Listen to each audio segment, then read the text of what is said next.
अच्छा, हमारे पास तीसरे चैप्टर का पहला क्वेश्चन हमारे पास ये है कि define rest and motion. Define rest and motion, explain rest and motion are relative. Answer mechanics.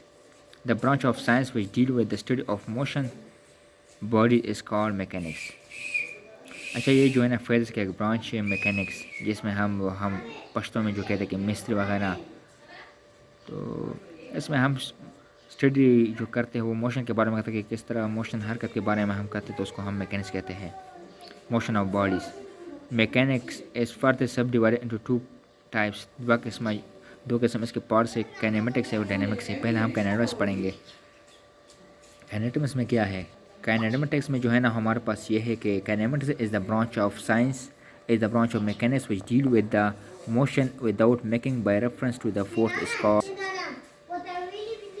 Number 2 है dynamic. It is the branch of mechanic which deal with the study of motion under the action of force is called dynamics.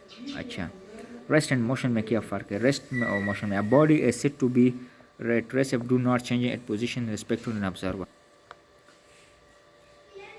अब हम आते हैं rest and motion और relative. इसमें दोनों का ताल्लुक क्या है रेस्ट और मोशन का? Rest and motion are not absolute but both are relative because rest and motion depend upon the state of the observer. Example में क्या क्या है हमारे पास?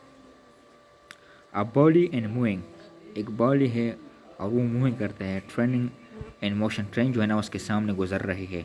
विद रिस्पेक्ट एंड ऑब्जर्वर, वो जो बंदा है ना वो उसको हम ऑब्जर्व कहेंगे कि वो अपनी जगह पर खड़ा है, और जो ट्रेन है वो मोशन करता है मूव उनके सामने। The ground where is the same body is at rest with respect to another observer at a trend. Therefore, the observer's specific is important, so did the motion and rest are not absolute.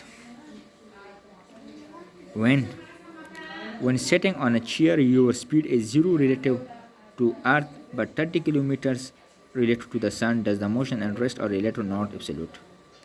A passenger is sitting in a moving bus in a motion with respect to an observer standing on the ground, but at the same time he is at rest respect to his fellow passenger sitting inside the bus. तो हमने जो है ना पढ़ लिया define rest and motion. Rest and motion definition के reverse में बताया कि इन दोनों का ताल्लुक क्या है रेस्ट और मोशन में। आप तो ये हमने जो है ना दूसरे के साथ पढ़ लिया।